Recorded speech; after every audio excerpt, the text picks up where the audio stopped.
Good morning, y'all. Welcome to the news with my fiance with Morgan Jones and DJ Ambush. I'm DJ Ambush. Hey. And Morgan Jones. There we go. 2 in 1. 2 in 1. You got a twofer. Oh no. What's the 2 in 1 shampoo? I know what you're talking about. Shampoo and conditioner. Yeah, which is not real. I want everyone to know. Guys. You cannot wash and condition. Listen. At the same time. Everyone's hair isn't the same. And maybe it didn't work. That's absolutely true. And maybe it didn't work for you. But I benefited many years from the 2 in 1 shampoo and conditioner. Don't buy it. I don't know why you wouldn't. Did you buy it? No, I used whatever was in my parents' bathroom. So if it was there, I'm going to use it, But yeah, shampoo and conditioner, come on. My hair was constantly heavily conditioned. Good morning, Michelle. Michelle said, baby, I can't wait to understand what the heck is going on in Portland local politics. Girl, same. Oh, my goodness. What is happening around this place? Out this piece. Before we jump into that, I want to say, really miss you guys. Sorry we couldn't have a show on Monday. Your boy has been severely dehydrated. He's coming up out of the dehydration station. He's leaving, that stop. Man, listen, it's very, very important to take care of yourself. Very. Especially if you have pre-existing conditions and other things. You cannot let capitalism just grind you to pieces, and have you believing that that's where your value lies.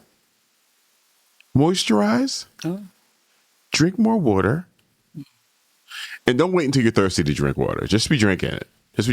Hard to do. It is. Especially with these data centers doing what they're doing to our water resources. Oh, okay. I went all over the place, but I'm bringing it right back. Really did. You got to support local farms. Oh. And eat vegetables.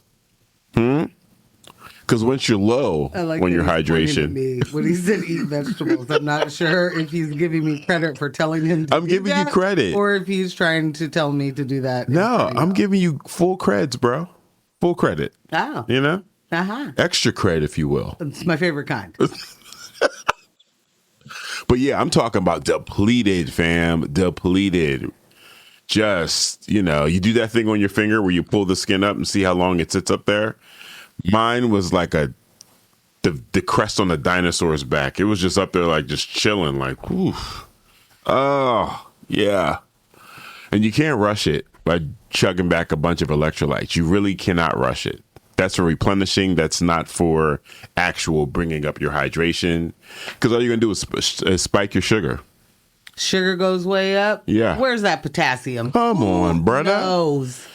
Oh, all right. So I'll tell you. Good morning, AJ. My health PSA for you guys. AJ said, good morning, loves. Not ready for the tea, but happy to hear y'all's voices.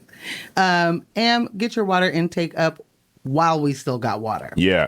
Hello. While we still got them, John.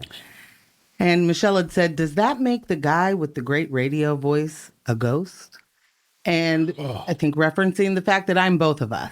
And yes. To answer your question, yes. Yeah. Yeah. You in danger, girl. There is definitely a ghost here. The studio is haunted. Oh, my God. Well, I'll just say that while you've been in dehydration station, Really surprised. Did you just crack a cold one? Yeah. I think Ambush is drinking beer on accident. Ladies and gentlemen, I apologize for the last 7 seconds you've been misinformed. No, this was just a liquid death that I didn't expect to taste this well. I thought liquid death was just water. Well, I'll have you know, they did start out as flat water and sparkling water. Oh. Then they moved on to sparkling water with flavors. And I believe essence of. Yeah. And I believe now they're adding some energy components. This is not a promo for Liquid Death. But that taste, I was like, holy smokes. severed line. Sounds dangerous. What a name. Yeah. You know? Okay. So back at it. Well, back at it, the first thing I want to tell everybody is that there is a measles outbreak. Whoa. At,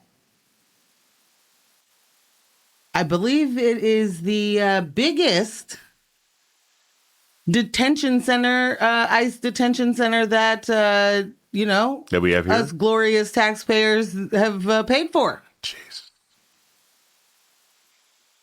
Let's talk about when you warehouse thousands of people in tents, because I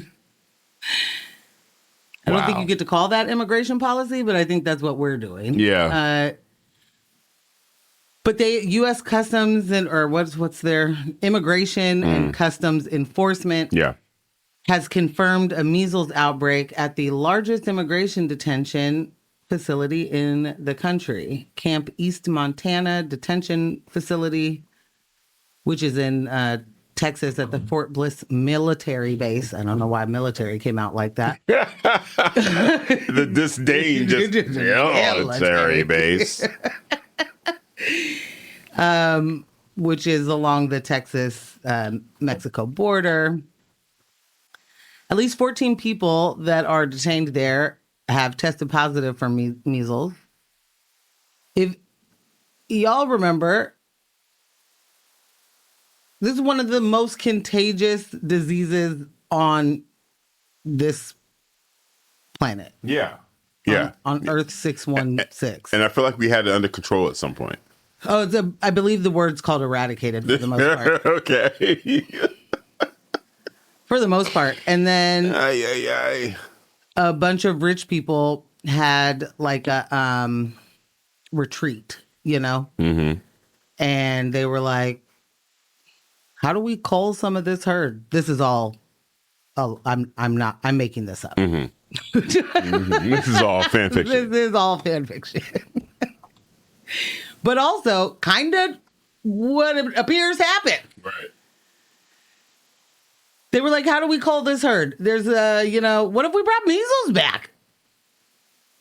How do we do that, bro? You can't really just bring measles back. People are vaccinated. Well, why don't we make that not cool again? Hello. Duh. If you get all these people to think that their COVID vaccine makes them a 5G tower and they don't like that. And, can cause late stage autism or whatever they were saying. Late stage autism. Yeah. Or whatever Kid Rock says in that song. Yeah. That is what he says. Yeah. There's, throw a little RFK in there who fights bears and swims in jeans and, doesn't need vaccines. That's a guy that's every man's man. And so you don't need a vaccine because late stage autism. And there's a Pizzagate somewhere in here. I'm just not sure where to put it. And then, boom, measles. Real quick. Yeah. When you mentioned swims in jeans, I think for a lot of people, they may or may not understand that he does this, that he's frequently in water with denim on, with jeans. That's nasty. Rugged is the word you're looking for. It's very nasty work. So then what do you do when you get out of the water? You just walk around in them till they dry off, till your body dries them off? Or do you have another pair of jeans in the back pocket of the wet jeans? Like, where are your backup jeans? What are you doing? It's the most juvenile bleep I've ever, I forgot I wasn't on Monday. Every time I see it, I'm like, but swimming trunks have been a thing. They've been a thing. You put out these workout videos. Are you afraid to show your chicken legs? What is happening that You're in water with jeans on. I think the best part, or to your point, I'll say, is that he's choosing to. There's never a moment that he's been filmed in water, in jeans, that he had to be. Right. Never. That he had to just jump in with the pants, with the denims. Okay. Thank you for that. Yeah, I mean, he just does it. It's rugged. He's a cowboy. Oh. Cowboy swimming jeans. Oh, yeah. All the time. None of this is true. Tex says, good morning, fam. We're going to just say it. I'm going to jump ahead. Good morning, C's. He said, y'all know they don't care if all those people die. And we do know that. Yeah, they certainly don't. They certainly do not. They don't care whatsoever. I will finish this out really quick because, So there are 14 people that are detained that have tested positive for measles. Another 112 people are now in isolation because they have been exposed. Oh my gosh. Over there at Gnome Land, is that what we should call it? Gnomeland. Yeah. ICE says that they're closely monitoring this situation, and they've shut down visits and attorneys coming in and all of that. But I just want to remind everybody that this particular facility just opened last year. It's not like longstanding infrastructure. It's a massive tent-style detention complex. Right. That houses 3,000 people at a time in incredibly close quarters. And since it opened, 3 detainees have already died in custody there. 1 ruled a homicide. 1 ruled a homicide. Like, hello? Bruh. 1 described as a presumed suicide, which is... What even does that mean?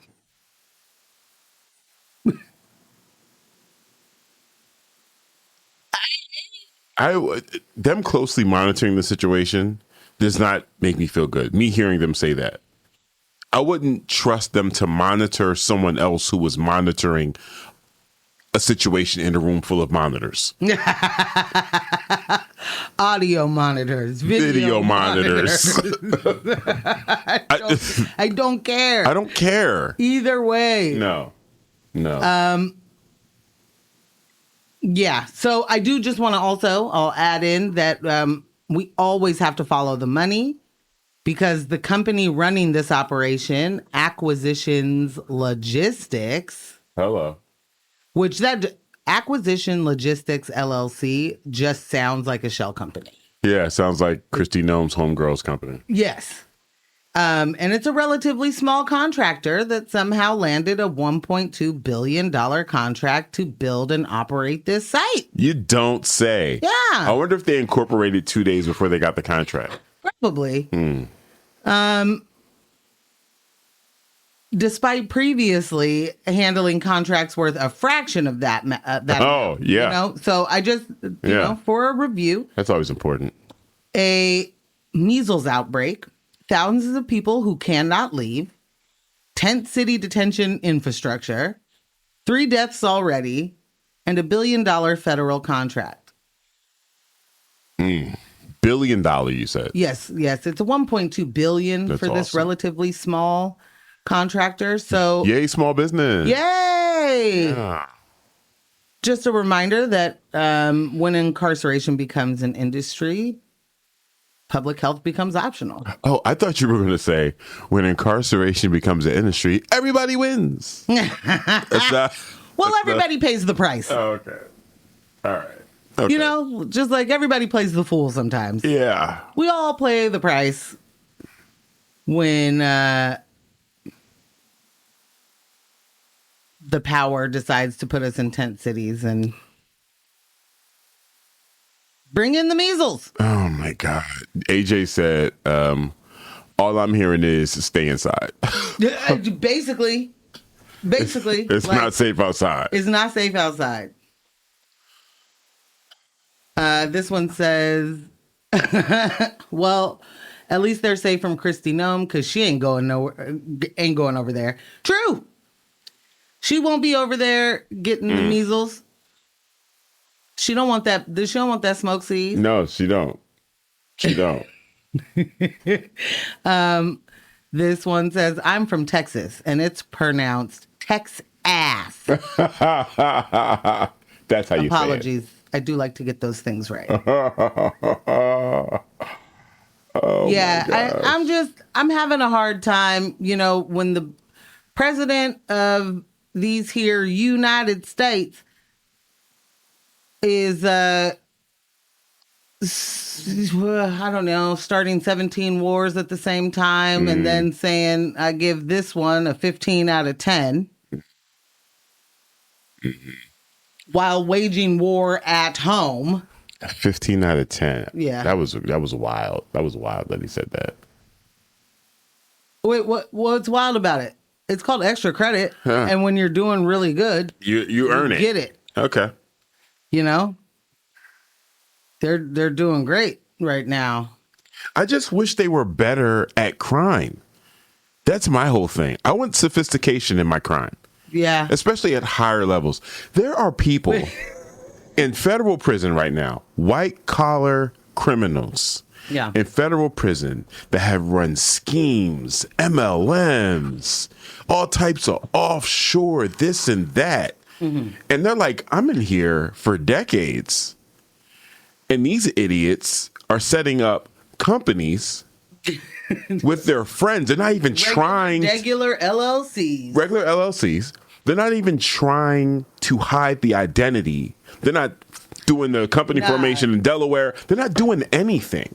No. Direct tie to the person responsible for giving them the money. It's just like the person who gave them the money, the contract is in their Facebook profile picture. Right. And tagged. I love Kristi Noem. She's my bestie. She's my bestie. We should go in business together. And then they do. I had a dream, and then I talked to my best friend about it, and now I own Acquisitions Logistics. There are people that lose their job at fast food locations for giving their friends the employee discount? Yeah. Well, that's stealing. Yeah. That's theft. Yeah. Clearly. And if you want to talk about it, that's the only theft that we really need to crack down on. And when a homeless person steals a sandwich or a hand sanitizer. Bruh. I cannot. I saw some of the Noem testimony yesterday, and I'm sitting here like, what they're talking about, the shell company. I would say shell company. The company that her homie set up 8 days before receiving the contract. Brand new company. They're like, yeah, we can't find this company. They don't have a website. They don't have an address. What do I need a website for? I got a government contract, buddy. I remember. I don't want anybody else to find me. I'm busy spending the government's money. Well, I'm doing the job. As I'm sitting here watching this, I'm like, I remember us coming across this information maybe, 2 months ago? A month ago? What's time? Yeah, what is time anyways? And I was like, well, I don't think they're going to do anything about this because they never do. How do they get to when Trump is out here handing out, things to the My Pillow dude? Right. The running list of emolument clause violations since the first administration, which was never handled in between in Trump's middle term, which was Biden's term. Not the middle term. Yeah, he's on his third term right now. Rough stuff. Oh, this is his third term? This is Trump's third term. This is the third term you promised, and so he's done after that. This is the third and final term of any president. This is the terms. We move into dictatorship after this. That's the name of this season? Final terms. The terms. Yeah. Trump presidency, season 3. The terms. Final terms. Yeah. Yeah. The Terminator of presidents. Listen, we're getting really close to the penultimate episode. Okay? Good night. Yeah. Where's Rudo? I need help. Yeah, I'm sorry. It's infuriating. It's triggering. It's insulting that you're allowed to be this unsophisticated in our government, stealing money in broad daylight. Might I remind us all of Doge? Bruh. Doge. Like, the Department of We Steal Everything. Yeah. Including your identity. Ours now. Yeah. We send some of that to Russia. To the Ruskies. Didn't send it. But they found it. They might have found it. Yeah. It's upsetting, you guys. Have their hands on it. It's very upsetting. I came across a video on that old Instagram a couple of days ago. It was from a content creator I hadn't seen in forever. I thought, dude, just stop making content. But came across the video, and he was reacting to another video of a soldier receiving a plate of crab legs, and the text over it was like, our servicemen right now receiving, surf and turf. And this creator was in the Navy for 15 years and broke it down. It was like, yeah, when service members get surf and turf, when they get steak and lobster or steak and crab, that means they're about to go out. That means you're not going home. It means you're not going home soon, bro. He was actually on a ship, returning on the way home. Had just made it through the harrowing Suez Canal. On his way home, guys. They served surf and turf, and he was like, oh. Then they cut communications. Wi-Fi was out. No internet. No internet. No way to talk to your family. No way to talk to your family. And they turned that ship around. And they go back through the Suez. Go back through the Suez and, go get some work done.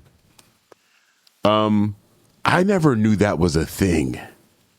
As many members of my family, my cousins and aunts and uncles that are in the service, I never knew that was a thing. And the first thing that popped in my head was, wow, so just like seeing surf and turf on a menu could be triggering. Yeah. Well, and the way that they presented it was you're not getting a menu. You're going to the mess hall and you're getting a tray and they're throwing it on there. Yeah. And fam got a bunch of crab legs and his mouth was agape. Yeah. It was like, oh no. Yeah. Not this again. I'm sorry. I should have been more clear. I'm thinking like I'm at Outback. You know what I'm saying? Right. And now you see surf and turf on the menu. It's like, ooh. I see. Like, I just never would have considered that at all. Yeah. That is wild stuff, man. That's wild stuff. Well, what do you mean? It's kind of like taking your medicine with some sugar, Oh, coating it. Yeah. I don't want to tell you that we're about to engage in something that you may not want to. So I'm going to let you find out on your own. Yeah, but deduce it. Yeah. But I will give you like a really tasty meal. In case this is your last one. Oh. In case it's one of your last ones. That's not what I was going for, but sure. My thing is, you've trained the men and women in the military to do the things that you're about to send them to do, right? Yeah. They know what the job is, actually. They're not, hasn't been any drafting going on in a while, but they know what the job is. They know what they signed up for. Why do you feel as though you need to give them a spoonful of sugar? Because they lied to you. No, understand, Ambush. I feel like you're forgetting what it's like to have terms and conditions. To be clear, I have never been a service member, so I don't have any idea what I'm talking about. Right. However, I do know when you tell me one thing, I don't mean you, Ambush, but like if I'm at work and here's the thing, and here's what we're doing today, and then actually at the end of my shift, you tell me, I know that we said you were done, but such and such is late. Right. so called out. Yeah. We need more coverage. Yeah. Blah, blah, blah. Now you're on a, like, I guess what I'm trying to say is if that's me and it's a job I've ever had, that's a few more hours. Yeah. And they usually lie to you and say like, yeah, so Jeff called out. So if you could just stay just a couple of hours. Right. Because Mason's going to stay a couple of hours too. Right. And then you guys can share Jeff's. Clothes together. And then you see Mason grabbing his coat 15 minutes later. And it's like, where are you going? It was like, I'm done. Not my experiences, but I do understand. I'm done. You're not leaving? No. They said that we're both covering Jeff's shift. I'm not covering Jeff's shift. I got to go. Yeah. I want you to not take over my story next time because that got a little personal for me. Yeah, I've now lost where I was. What I was trying to say is if it's a couple of hours for some people, man said we were deployed again for 2 more weeks. Yeah. Or they're already deployed. Yeah, so but they were down without contacting their family. Now they're going back to go do a whole new mission that, you would be big upset on your way home. Devastated. And then you get the surf and turf. And you're like, I know exactly what that means. This is your signal. You're not going to let me go home. You guys can't get off this ship. And I have shellfish allergies. So what the heck, man? I'm only turfing. That blows. You're listening to X-Ray FM at KXRY Portland at 91.1 and 107.1 FM. And in the Halem, Wheeler, Manzanita, and Rockaway Beach at 91.7 FM. Streaming online everywhere at xray.fm. C said, no worries, Morgan. Pete Kegsbreath has never really served either. You are qualified to speak on this. Well, hello. Thank you. Well, hello. Thank you. We got another one. Said this is why the initification, radio friendly. Ooh, you did it. Wow. Is out of control right now. When scamming is encouraged by the White House, almost everything gets worse and more expensive. Real life. Like, hello. It's just making oh, thank you for that. The scamming. Hey, why aren't you scamming? I'm scamming. Right. You're not scamming? Come on. Just full scam jacket, I just don't understand. Yeah. You mean to tell me there isn't a government contract you've had your eyes on? Huh? Well, 1.2 billion. Come on. Live a little. You can come up with some pretty good business names. Yeah. I feel like acquisition logistics is really bottom tier. Yeah. And if anything, pay me $1 billion for the good business name. I got one for you that can cover all bases, domestic and international. Okay. Prestige worldwide. Okay. Wide. Okay. Okay. Prestige worldwide. We do securities, entertainment. We rent yachts. Music video. Oh my gosh. If you guys haven't seen Step Brothers, please bless yourself. Wow. Yeah. Well, unbelievable. I'll let you know what we're talking about when we come back from the old music break. Mm-hmm. In national news, Ambush is going to regale us with the Tallarico Crockett race. Yeah. Senate race. Mm-hmm. Texas? Yeah, Texas Senate. Texas race. Senate. And in local news, a jury finds Washington County deputy discriminated against multiple attorneys. So you don't say. Can't wait to dig into that one. Discrimination in Washington County. You don't say. All right, we will be right back from this music break. Welcome back to News of My Fiancé with Morgan Jones and DJ Ambush. That was Toast by Koffee, another legendary chart-topping song I remember being in the studio for. Oh. And it was just... I tried to catch you before you started drinking. And it was such an amazing experience. It really was. It really was. Ask me anything about it. When? When was it? Yeah. So you remember when it came out?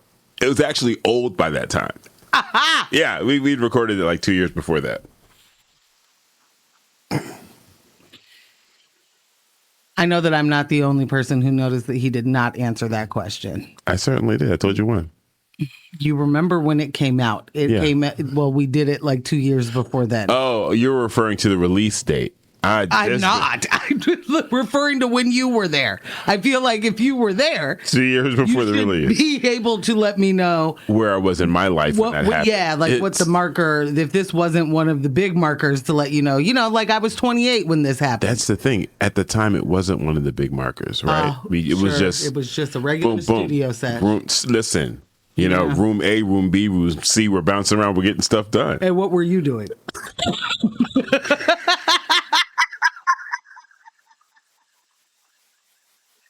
As I previously stated, bouncing around, getting stuff done. Okay? Bouncing around, bouncing. Getting stuff done, Morgan. Oh, were you putting the plan together? Yeah. Okay. And also... building. Bouncing and building. Gotta build. Get together and build. Did you produce? Did you... They had people for that. Yeah. Yeah. Okay. But, my contributions were there. Anyways.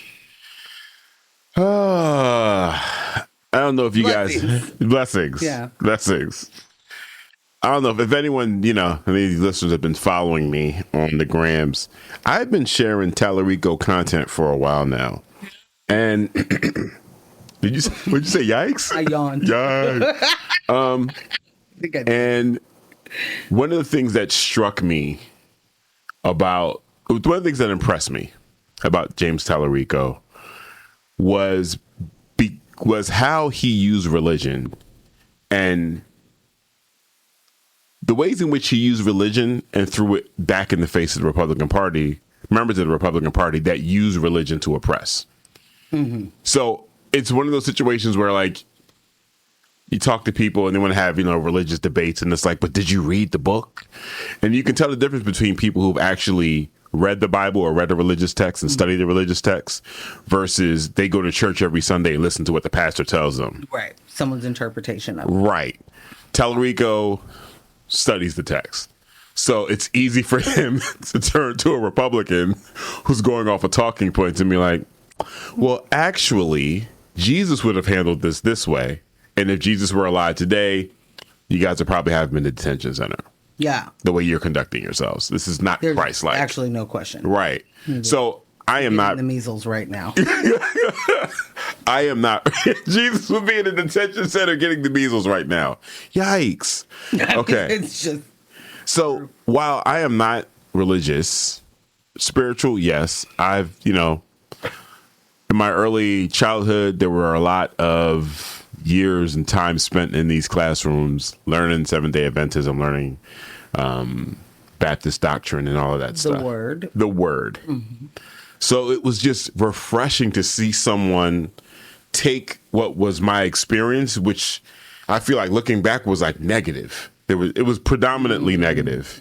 There were some really great things I pulled out of that, but here you are, you're taking something I've distanced myself from and you're weaponizing it, and your platform, your principles, for the most part, line up with mine. It's like, okay, all right, go on.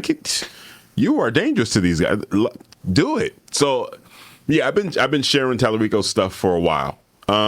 When I saw that Jasmine announced that she was running, immediately I was like, whoa, what are we doing? Why are we both running for the same thing? You guys are pretty much giving me the same policies. What's happening? I was confused. But yeah, State Representative James Tallarico won the Texas Democratic Senate primary with about 53% of the vote, building a coalition in suburban and central Texas counties, while Congresswoman Jasmine Crockett dominated the big city Democratic bases in Dallas and Houston. There was a 160,000 vote margin. The three major cities, Crockett's strongest bases, Dallas, Houston, and Fort Worth. Ideological contrast between the two, Crockett ran as a high-profile progressive voice in Congress, while Tallarico emphasized faith-based unity-focused messaging aimed at moderates and independents. Crockett received backing, an endorsement from Kamala, which I think came really, really late. It was very late. Yeah, like the night before. Yeah.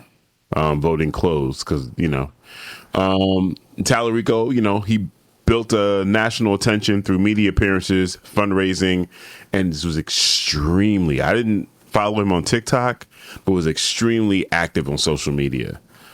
It's popping up on my feed all the time. Democrats are hoping that the nominee can break a decades-long statewide losing streak in Texas. I remember the swell of support that was happening for Jasmine after she announced. And while I initially was confused about why she announced and what was going on, like, it just didn't seem strategically sound to me. And I'll explain that a little bit further. I'll go into that. We have conversations all the time about racism, right? And we're like, as Black people, we get tired of educating y'all. We get tired of having this conversation with y'all. We've said it enough. White people need to talk to white people about racism. This is y'all's problem to fix. Okay? Also, white people are the ones that have the power to make the changes, to give us any movement on an issue like that. We just watched what happened to Kamala. And what happened to all of us? I'll say that because and then y'all can go back to the older episodes. There was definitely a moment and I was like, holy smokes, Kamala can do this. She's getting support from people I didn't expect her to get support from. We might have something here. The Trump thing we might be able to stave off this evil for a little longer. No. And her loss reminded me swiftly and clearly, America is not ready for that type of leadership. They're not ready for another Black person, and certainly not a woman. Absolutely. A Black woman, save it. Not in my White House. Not happening. Not leading the free world. Having that in my head, looking at Tallarico versus Crockett, I was like, if, for me, from a principle standpoint, they're the same, why would I want someone who is going to be forced to be surrounded by people that are going to make their life a living hell? And then now we're putting this external pressure. Well, we voted you in. Why aren't you getting these things done? As if we don't understand what the landscape is. Because we want Jasmine Crockett because we want a world in which Jasmine Crockett can be in this position and make change and be effective, we're forgetting the world that we actually exist in. And now we're trying to force a square into a triangle. We haven't done the work. There is so much more work that needs to happen before the squad could be the effective group that they need it to be. Yeah. It was just like, oh yeah, we got them. Now we're going to, what? That's 4 people. 4 people. No, I just mean like, right. The expectation right. is, right. We got them now. We did it. Now it's going to be super different. And it's 4 people. Right. I mean, it's bigger than 4 people now, but it's still certainly not 10. Yes. That are. And what happened to those 4 people? What do you mean? Like the pressure that they were under. You know what I'm saying? Yeah, I thought you were saying they didn't vote right. No. I was like, what do you mean? What do you mean? What happened? Yeah.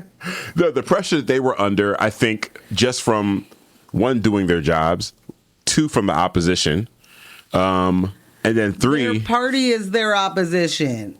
That's where I was gonna go next. Yes. Oh, sorry. No, it's fine. I didn't mean to step on But no, yes, 3, their own party. Their own party. Yeah, when you are fighting two opposition parties and one of them says that it helps you, you know? C's asked, who announced their candidacy first, Tallarico or Crockett? And Tallarico did. Yeah. He announced in September. Yeah. And Jasmine Crockett jumped in the primary race a few months later in December. Mm-hmm. Which, I mean, I think that might have something to do with the response to her running too. Is there's already people that have, you know, they're already months into the announcement. Yeah. And saw her as coming in late. Yeah. I mean, and in all honesty, he had a 3-month head start. Yeah. In that race, you know? And that certainly matters in fundraising. That certainly matters in your campaign infrastructure, you know? He was effectively campaigning while she was working. Right. Like while he may have announced in September, he's been campaigning for a couple of years now. Like with the going to the churches and doing the speech, like talking about the type of leadership we need. He's been doing that for a while. Okay. And regardless of all of that, Jasmine was still had more. I won't say more popular, but she has a national profile. Yes, and he did exactly. That definitely put her in a place to poll higher than him. Yeah. When she first jumped in, because more people know who she is. Period. She out here putting in work. Yeah. Yeah. I want to thank Phil real quick. Thanks, Phil. Because he sent me a picture of our business, Prestige Worldwide Auctions. Auctions? Yeah. I wonder, Phil, where is this? Where is Prestige Worldwide Auctions? There is a Prestige Worldwide. I mean, that's honestly, here. That has to be here. That is here. That's under here. like the Burnside Bridge. What? That's or the Morrison. What? Where is that? Phil, is it AI? Are you AI in this? Phil would never. Number one. I don't think you would. Whoa, wowzers! You just had that in the phone, bruh. We got another one. This one. Oh, go ahead. It says, it's truly insane how many people completely reject the fundamental teachings of Jesus while praising him. Yes. Yes. Republican Jesus is literally an antichrist idea that was meant to be satirical. Yeah. I genuinely think that if Jesus came back today, millions of MAGA cultists would call him a fake AI libtard and reject him. Absolutely. 1,000%. Absolutely. 1,000%. So you said, another 100-day campaign. Sheesh. Yeah. Okay, and then you're making a point. I mean, to me, you're making a point. Yeah. There is something to be said about what that last minute jump in means. Yeah. And what we're doing that for. Very much like one former vice president. Right. Right. Like, it's a setup. It's a setup. Yeah. And I want to know what the actual strategy is to convince a Jasmine Crockett or a Kamala Harris to do this thing they know they're about to lose. Yeah, it's a full setup. It's a full setup. I want to know what that conversation is that allows, you know, this one says Crockett did come in. Oh, what up, Div? Crockett did come in late to the race, but I believe she also voted pro-Israel on funding them. She has voted pro-Israel on, on the defense? She voted pro-Israel on the defense budget. The money goes to the defense, not the offense, or something like that. Correct. Ask me if ask me. I will. Morgan Jones. Yeah. You in the front. That's me. Is there a difference? No, absolutely not.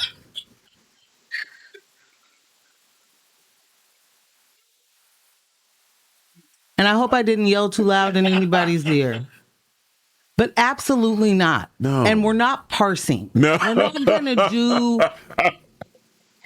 Because all the parsing that American politicians have done has brought us to this very point. Yeah. Where you get to say some ridiculous stuff out of your mouth like, well, I voted for the defense budget of the oppressor. Yeah. And so they've got to, because everyone's got a right to defend themselves. And so you got to have weapons to do that. And I know that they're running out because they don't have that many. Please. And so we're going to give them some for their defense, but that's not the same. They promised us this is just for defense missiles, not offense missiles.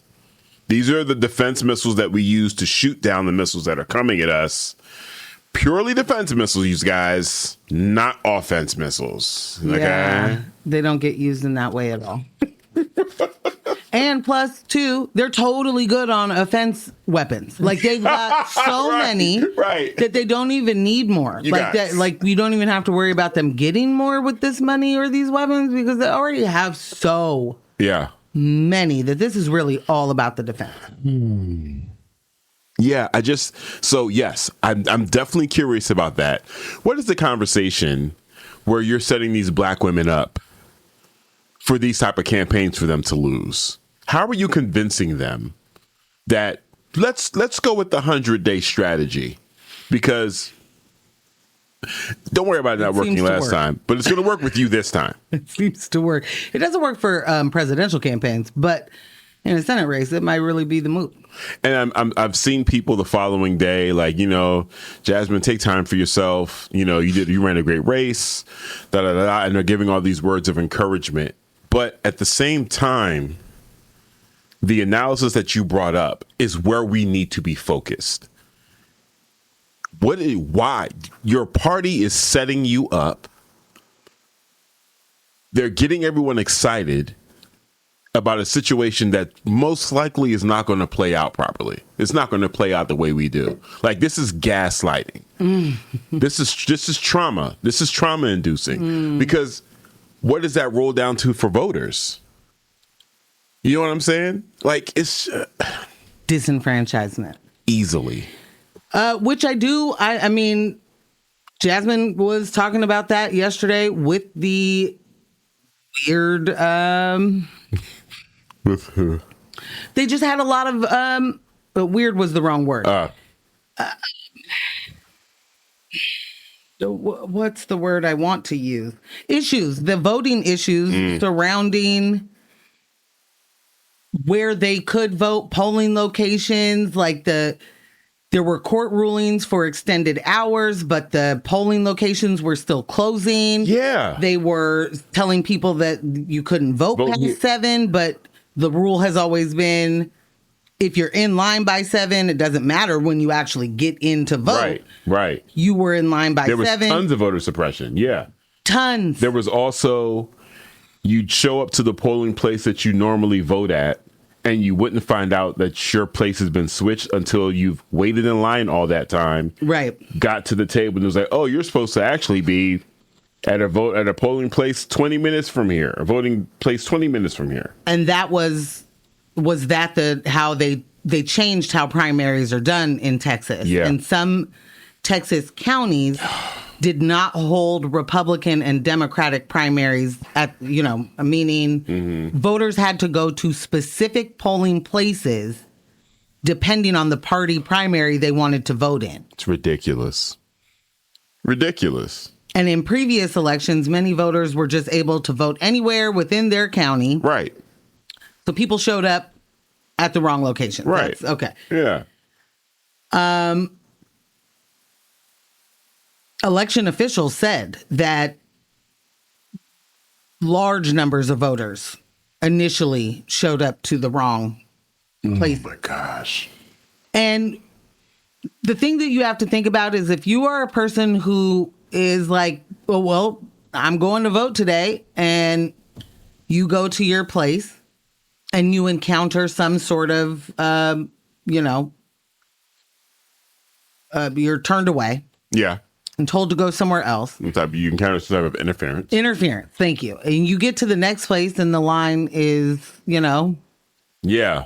around the block a couple of times, maybe you're like, well, let me see if there's another polling location I can go to for who I want to vote for. Like, and then on the third one, there's going to be a lot of people who just dip. Yeah. I'm not looking anymore. Because now it's 6:30. I don't have enough time. I'm tired. I'm not waiting in that line for 5 hours, you know? That is voter disenfranchisement. That is voter suppression. When you change how people vote while they're voting without telling them, like that. Sorry. Yeah. That is just absolutely wild. Yeah. Blobfish said, quote, let's buy 500 bombs, but promise they won't be used to kill people. Exactly. Yes. That's exactly it, Blobfish. That's it. We got another. Well, I promise. Hey, these aren't the people killing bombs, okay? Listen, these are the bombs killing bombs, okay? These ones are just the defense. And so if a person dies, I think that proves that they were the offender. Yeah. Hello. They wouldn't have been in the line of fire of my bomb otherwise. Somebody sent a photo of Hank Hill, and the caption says, it's Jesus peace, not hippie peace. C's makes a very good point. In the way of who cares if she voted pro-Israel, because guess what Tallarico's voting when it's time. And it's like, Dem's going Dem. Dem's going, if that's why you're like, I chose Tallarico over Crockett because she's pro-Israel. When he gets in, he is going to vote the same way. He's going to. I guess this is why I was always confused by your excitement. Yeah, around him. Yeah, yeah. It's like, I think that this is going to turn out to be a. What's that? I don't think. Fingers crossed, and I'm going to say this. He's no Fetterman. Wow.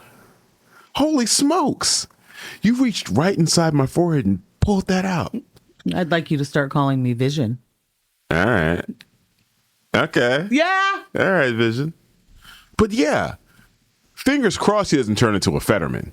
You know? Fingers crossed. Well, yeah, Fetterman, Cinema, Mansion, you know, all these wolves in sheep clothing. I just know. They were wolves. Yeah, they were just wolves in wolves' clothing. In a sweatshirt. You had a wolf in a sweatshirt. You had a wolf in tortoiseshell glasses. They were just wolves. And you had a used car salesman wolf. They were all wolves. In a timber wolf sweatshirt. Literally. Yeah. I'm sorry. I didn't mean to cut you off. This is just what gets me. Is that we can't see the wolves somehow, but they literally have the whole wolf face. Right. And it's like, I'm sorry. John Fetterman certainly he had promise. Yeah. You know, he definitely came in blue collar, wearing my hoodie. Yeah. Every man. Yeah. And then he was like, man, I don't want to lose this gig. This is sweet.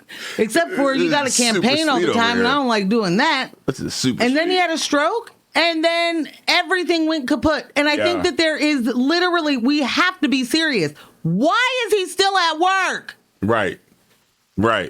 Get him out of there. Get him out the paint. And I say this, meaning one of my most dearest, most favorite people on earth, my Aunt Marianne, had a massive stroke. Yeah. And she will never be the same. Right. And she will never be able to do what she was able to do throughout her life.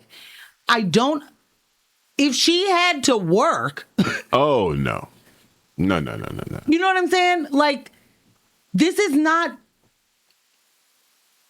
not taking care of anyone. You can't have someone with an actual traumatic brain injury that may have times where they don't know who the president is. Yikes. They may have times where the daytime tasks, things that are executable, aren't gonna get, you know what I'm saying? Right. You can't have them be in charge. And I don't understand this idea of like, well, I guess you're alive. You could still do this job. Like, what? There was a whole congressperson who was in a dementia home for months. And no one knew where she was. This was in a memory care facility. And her staff just kept it pushing. Not only did they just make decisions for her, I think she'd like it this way. Right. Like, there's a problem. There's a big problem that we are allowing sick people to continue to be a part of the decision-making group. Right. Right. And I'm not saying that there aren't people that have strokes that then are able to, it's a small TIA or it's, they're able to bounce back. We are not talking about the people that bounced back. These people ain't bounced back. No. They bounced sideways. They bounced off. They bounced off. They're off track. Yeah. And now they're still in charge, though. Yeah. I'm yelling. I didn't mean to. I'm sorry. There's a lot of... Yeah. Dib said primary voting rules are also different from regular election voting rules. Why, Texas? Exactly. But it's not just Texas. Right. Because that's the other thing. Primary voting rules are different in every state. Why? Maybe not every, but many. Why? There's different, like it's not the same in Pennsylvania as it is in Oregon. In Oregon, you have to be registered as the party that you want to vote for. Yeah. You can change your party afterwards, but you don't get to vote for the Republican if you aren't a Republican, if you aren't a registered Republican. It's so ridiculous. It's a primary. Steve said Fetterman ain't leaving till Mitch McConnell does. Oh, so never. He said right. Mitch McConnell is 412. You have someone with a brain injury in the White House, Morgan. Oh, well aware. That was the first person that popped in my head when you were talking about that. I was like, yeah, that's well aware. This is literally the administration of TBI. Yeah. This is the CTE presidency. CTE administration. Ooh. I'm convinced of that. I mean, we can't... Wholly convinced of that. We can only not prove it because they can't prove that you have CTE until after you're dead. But boy, oh boy. Boy. Are we going to see a lot of dead gray matter or whatever. However they tell in the brain. I literally thought you were going to be like, boy, oh boy, are we going to see TE? Okay, well, I'm funnier than that. Oh. Said, nice try, Amber. Just kidding. I just didn't have anything for that. But yeah, broski. This is, So, again, hoping Tallarico doesn't turn into a Fetterman. Wow, what you say? America is sundowning. Oh, no. Oh, the lights are getting real low, big guy. Oh, no. America is sundowning. Well, when you start as a sundown town. Yeah. You turn into a sundown nation? Turn into a sundowning nation. Oh, my goodness. Yeah. Ambush, if you wouldn't mind. I don't mind. A music break. No. Get ourselves back together. Yeah. Tighten up, as they say. Yeah. All right. Figure out what the next move is. Okay. Let's go. And we are back. Welcome back to News of My Fiancé with Morgan Jones and DJ Ambush right here on X-Ray FM. Join the conversation. Shoot us a text at 971-220-5979. Again, 971-220-5979. One last thing on the Crockett Tallarico thing is not so much about them, but more so about this last minute campaigning thing they keep throwing black women in. Project 2025 wasn't created a month before it was published. Project 2025 is something they worked on for decades. Yeah. Strategy after strategy, right, implemented to the point where now it's like, now it's time to activate it. We can go public. But we have been putting the pieces in place for this for decades. The Democrats are now trying to convince us that this is something we can fix right now. Right. No, bro. There's no quick way to do this. There's no quick way to do this. I agree. But there is action that can be taken, and instead of doing the action, they keep doing the talk about action. Yeah, the inaction. And that's the job right now. Like, this is why I want us to continue to be looking at Mayor Mamdani. Yeah. You know, there are government can work for us in the way that we want it to, in the way that it is described as it's supposed to. There's a way for that to work. It never has. Yeah. And that doesn't mean that we can't have it. The folks that continue to do the job of being in the way to Upholding get to it, yeah, those are the folks that have to get out of the way, and we have to recognize them for the wolves that they are. Offer it. Yeah. Back to the wolves real quick before we move forward. Because there are a couple of texts that we had missed, and I just want to say they matter. Shout out to Blackfish. One said Fetter Mansion. Absolutely wins. Fees, Fetter Mansion. That sweatshirt is made of wool. And then, I know it's been done, but I really want to start a line of wool sweatshirts with wolves on them with Fetterman for president. Yeah. Yeah. No, I mean, Blobfish, you're on it. Yeah. You're on it. These are fantastic merch ideas. Fetter Mansion is about to be, I will credit you. You know, we'll find a way to make that right. Happen. Yeah. You know? Yeah. But Fetter Mansion is coming with me.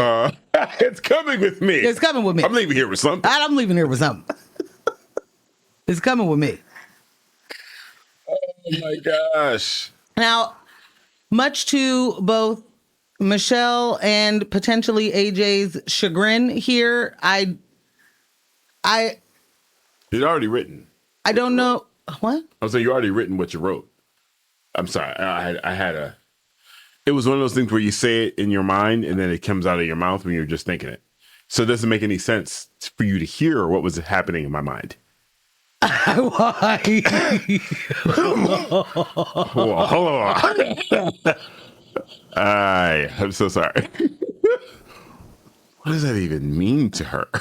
Like, I apologize. Never mind. I don't. You just pulled up to Derail Station. Yeah, I don't know what. Okay.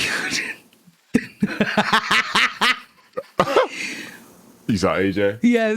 AJ said, "Oh, I was just in Mamdanistan." And y'all, he doing the thing. We need more of that brand of leadership. His response to a blizzard, top tier. He made snow manageable. We talked about this last week. Hello. Top tier. Top tier. And here's the thing. Snow is manageable in cities that are prepared for the snow that they normally get. Yeah. Right? Yeah. They were like, this is a blizzard of epic proportions. Unprecedented. On its way. We have seen unprecedented blizzards before. Yeah. And we know what it means. We can't live this way. There are better ways to do this. And man said $30 an hour, $45 an hour overtime. Bruh. Shovel these streets. We're going to get this snow out of here. They also, multiple people were unblocking the waterways. Okay, so snow melts. Mm-hmm. You get a big, huge puddle. Now you've got the slush. Yeah. ice, snow leaves. combo. Yeah. If you're on any busy street in New York, it's already, that street can be mostly dry and it's still a problem. Yeah. There's still going to be, some sort of wet thing you could slip on. Some challenges. There are going to be some obstacles, if you will. Yeah. I watched multiple people basically just find where the drain was. You can't see the drain because all of the snow, and they're finding them and making the corners walkable, standable, if you will. So certainly far more Momdanistan policies. Yeah. C says snow removal is very manageable at 45 an hour. I'm looking for snow right now. Give me the snow. I'd like to remove the snow. I'm here for the $45 an hour, please. Yeah. I've been on hold for a little while here. I was wondering, where's the snow? Because I want to remove it. There was an epic blizzard coming somewhere, and I heard I could. It also makes it manageable when you have more people. Hello. It makes it real manageable when there's a bunch of people doing the job. What's the phrase? Many hands make light work, or something like that. Yeah. Michelle says, gotta love Mamdani's radical communist agenda of paying people. Oh, my God. I mean, and in all honesty, shouldn't we just be sane? Radical it is. You, such a communist. You're paying people for work? In their community, they should do it all for free. If you're going to be a socialist communist, you don't get to have money. Are you at least making them travel for the work? Are you at least forcing them to go shovel other neighborhoods? Yeah, they got to. If you live in the Bronx, you have to shovel upstate. And you only get the money if you take a train that transfers twice. Yeah. Oh, gotta my put some God. bureaucracy in there somewhere. How else will this run? We got to make this messy, guys. Oh, God. All I was going to say is our local story is not about messy Portland politics, but it is about messiness. Yeah. Getting cleaned up. It's all messy. Jury finds Washington County deputy discriminated against attorneys. A jury has found that a Washington County sheriff's deputy discriminated against two attorneys of color by blocking them from entering a courtroom on separate occasions. Jurors delivered the verdict Wednesday after about 5 hours of deliberation in a case brought by lawyers Chloe Clay and Eileen Sanchez in Washington County Circuit Court. The trial began January 6th and centered on encounters the two women had with Deputy David Lyle while working as public defenders. Thank you for naming the name.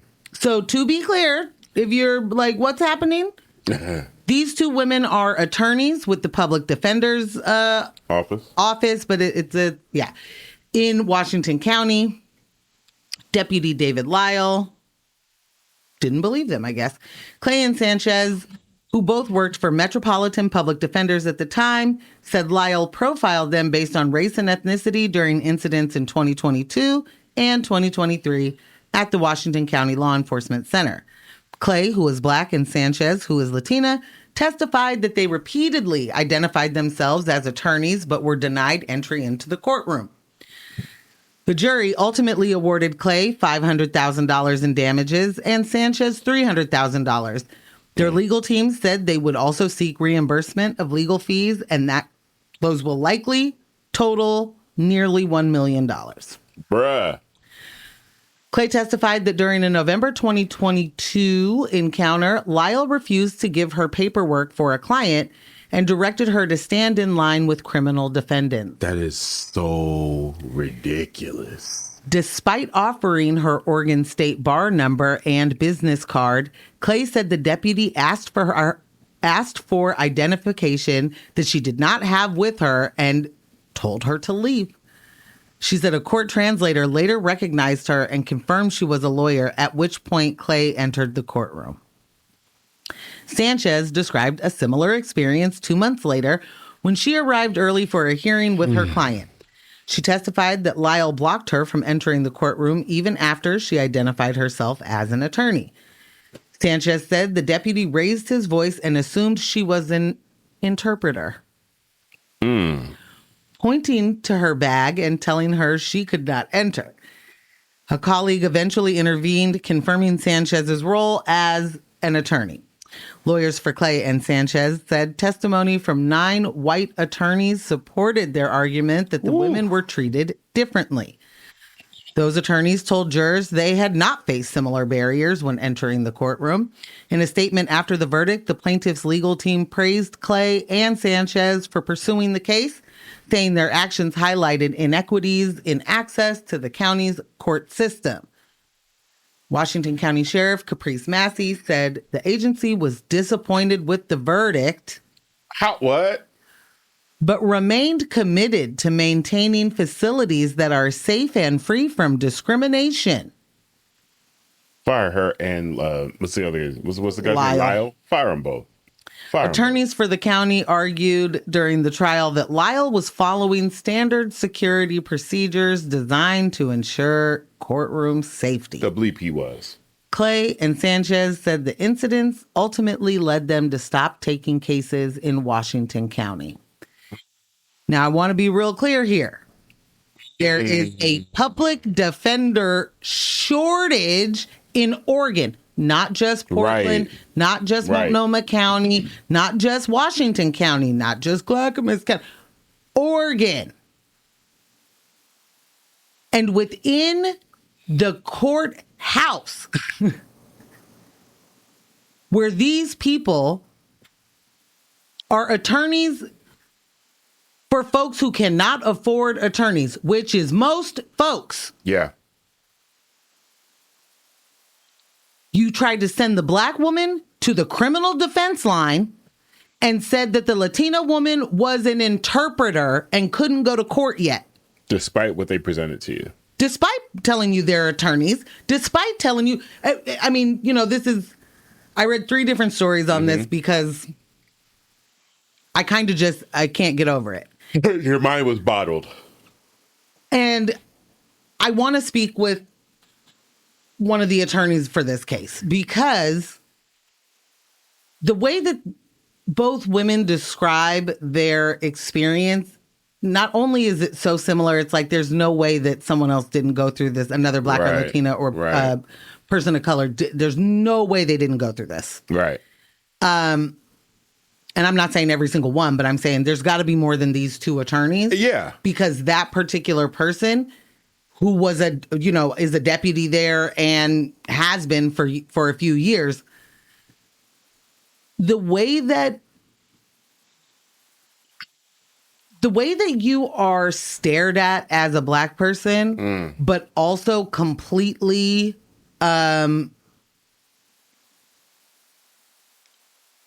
what's the right word? Like see-through. Yeah, ignored and yeah. You're consistently like they're clocking you, but you haven't noticed that I'm an attorney? Right. This isn't the first day that you've seen me. This isn't my first time in this courthouse. This isn't the first time I've come through this line and said I'm an attorney going into the courthouse. Mm-hmm. Like, yeah, it's like going into a racist establishment, like a restaurant, and it's like you see me, but you don't. Right. Like. It's almost like you're ready to call the police to get me out of here, but you won't see me. But you don't see me? But you don't see me to seat me. Wait. What's happening? Okay. Mm-hmm. Yeah. I don't know how... well, let me not say that. I do know how he still has a job. Because he was doing his job. Oh, Lyle? Yeah. I'm with you. This isn't an isolated instance. It couldn't be just have been these two, lawyers. I am curious, though, depending on how long he's been in that position, how much more emboldened he feels to be outwardly racist because of our current administration. And because of, there is the trickle-down racism. Some things do trickle down, all right? It's never money. It's never the economics, but the racism definitely trickles down. No question. Yeah, so things that people weren't able to get away with before, if you're someone and you're seeing people get away with it left and right, and you're like, you know what I'm going to do today when I get to work? I'm going to take a stand. I'm going to let them know what I really feel. Yeah, I see you coming, black lady. You're a criminal. You're a criminal. So why don't you go over there? You got there, criminal. Why don't you go over there with your crime folk? Okay. All the people that do the crime stand right over there. Yeah. And leave the lawyering to us whites. Yeah. Yeah. He's been that's something he could have been waiting to say for years. And he's also not a lawyer. You're not. Leave the lawyering to the people that went to school for it that also happen to be white. Yeah. The school you went to was a historically black college, I bet, because you had to. And they barely teach you how to read. Oh, my God. I like that you gave him a more distinguished accent. Well, you were saying he was emboldened in his racism, so I figured it had to be somewhat European. All right. Give him some old aristocratic. School. Yeah. Ooh. Me likey. I do say, sir. No. Now, this is going to go bad. If you keep going, it's going to go bad? Yeah, the more I do it, then I'll stop. Okay. Michelle, I stop. AJ. I'll edit. Still, please be my friend. But yeah, it's just, oh my gosh, man. And then to have his superior say, hey. We're disappointed in the verdict. I bet you are. We are disappointed. Sorry, you brought me back and you put me in a place. Yeah, go there. I bet you are disappointed. I do not ever want to be the person who has to give that statement. Well, to be honest, I couldn't give that statement. Maybe a different time in my life and I didn't understand the way that things worked. Maybe I would have put that statement out. Right. That's a lie. I never would have. This is nope. I don't know how to clean up any of my bad words. There absolutely is no way that I could make that statement and feel good about it and move on. Right. This person is discriminating against y'all all supposed to you're not on the same team, but you're all supposed to have some professional decorum, right? Like we're all in a courthouse. That's supposed to mean something to somebody. It's supposed to mean something to him because here he is. I'm the trapper keeper of it all. Yeah. I'm the one who's in charge to tell you that you do or you don't get to go in these places. I hold the gate. I hold the gate. I have the clipboard. But you have the clipboard and you're only telling certain people not to come in. Right. Ruining their days, putting them in a position of, honestly, what does that do to a lawyer's confidence as they are trying to get somebody out of jail? Right. Sorry. No. I turned up in my ear. Oh. No, you're fine. Yeah. What does that do? You're supposed to be keeping the gate at the Hall of Justice. Okay? What are we talking about? And the thing is, it's a very easy job. It's a very easy job. Okay? You're supposed to make sure people go to the right lines. That's it.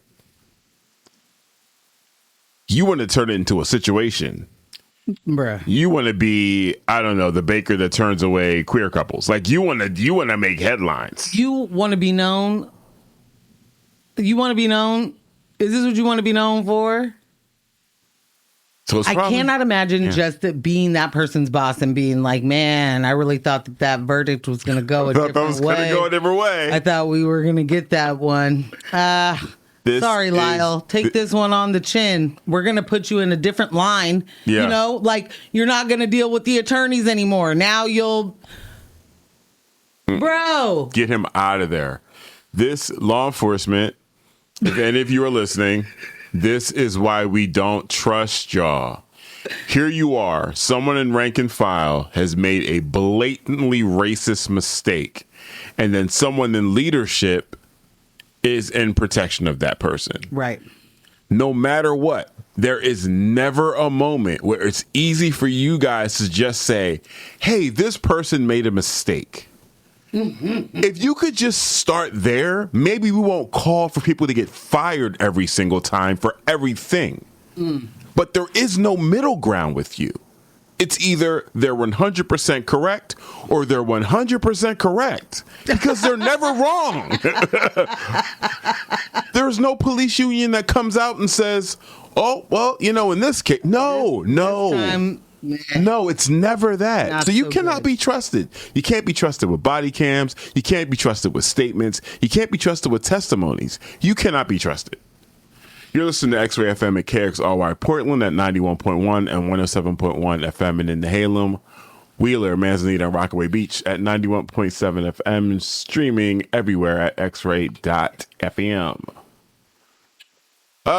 We did it. Blobfish said, also, the people they're trying to defend are probably having a hard time not having their representatives. Like you said, they were trying to get there early to meet with their client. Hello? Now that time gets lost. Hello? Come on, man. Oh my God. C's also said that's 2 less public defenders today. Right. That's where it goes for me. So they are still. Oh wait, that's a defendants. Yeah, public defendants today. Yeah. 2 less. Yep. It's running the number. We got somebody we can afford to. The thing is that the shortage in Oregon is the reason that the DA in Multnomah County is, 600 cases? Yeah. It's about 613 cases that they are dropping. Yep. And that's the guy, if you'll remember, that was like, this is a Schmidt show. I'm not like that him. Schmidt keeps it's a revolving door and we won't have it because law and order and truth and justice or something like that. And Schmidt was like, hey man, there is this big shortage of public defenders. That matters. We can't just keep people indefinitely waiting for trial. And he was like, psych, yes you can. I absolutely will keep everybody in jail forever if I have to. And then here we are. I'd like to be responsible for? I'd like to be responsible for hiring the person, the mercenary, the asset that would follow Vasquez around with the water bottle and just do 2 on the back of his neck so it rolls down his shirt collar. I'd like to hire that person. You're listening to X-Ray FM. I covered that. Thank you so much. Yes, you did. But thank you for joining us for another show. We did it. News of My Fiancé. Brought to you by Morgan Jones and DJ Ambush. Our podcast editor, Kyle G of Residual Audio. Playlist is updated.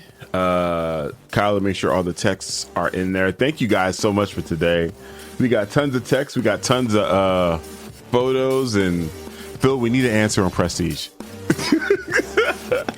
Also, you guys have been 15 out of 10. Yeah. You know?